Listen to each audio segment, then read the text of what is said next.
Egia esan, erlearen gainbera bizitzen ari gara. Faktorea anitz ditu erleak gaur egun kontra. Alde batetik bere habitat naturala dago murriztuta eta hondatua nekazaritza intensiboa dela eta.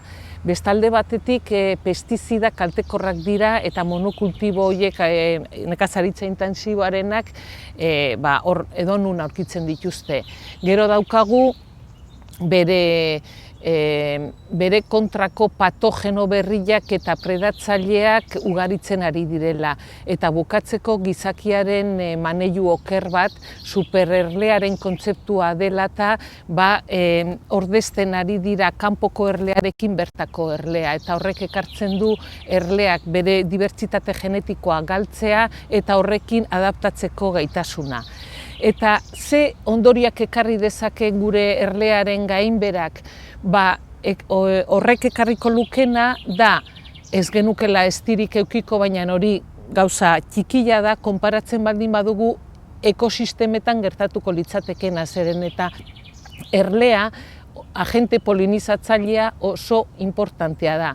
Eta erlerik gabe landaren ugalketa oztopatuta egongo litzateke, landare horiek jaten dituzten animaliak gutxituko lirateke eta gure planeta nolabait desertizatuko litzateke. Bi proiektu europearretan hartu dugu parte, SmartBiz eta BeHope. Bien helburua da bertako erlea konserbatzea.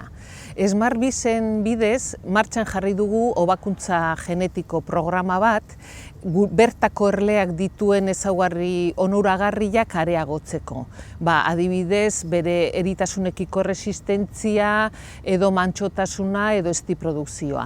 BeHopen estrategia beste bada, eta da eremu babestu batzutan, hor erleak babestuak eukitzea, hibridazioa, kanpoko erleekin hibridazioa ekidituz, eta bere kasa evoluzionatzen utzirik. Horrela nire ustez, mantenduko dugu gure bertako erlearen dibertsitate genetikoa. Txip bat garatu dugu, Europan ezagunak diren 12 subespeziak bereizteko.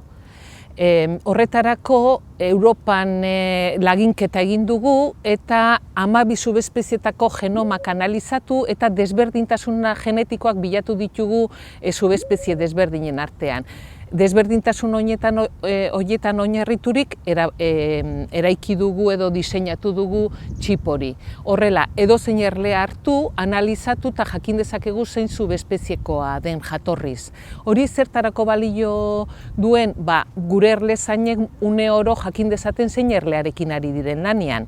Eta baita ere, konserbazio esfortzuak egiten ari gara Europan zehar, eta hor beharrezkoa da erraminta bat jakiteko erleren bat hibridatuta dagoen edo kanpotik etorri eta bar. Eta baita ere, erreginen salmentaren kontrol bat egon dadin egokia da erraminta hau. Gaur egun kezkatuta gaude erleen osasunarekin. Bilatzen ari gara bakterioren bat edo bakterio multzo bat erlearen osasuna indartzeko. Gaur egun badakigu esteetan daukagun bakterio multzoa oso garrantzitsua dela gure osasunerako. Eta esperimentu bat egin dugu. Zenbait erle jarri ditugu oso ingurune garbian eta beste batzuk nekazaritza eta pestizidaz inguratuta. Eta zer ikusi dugu?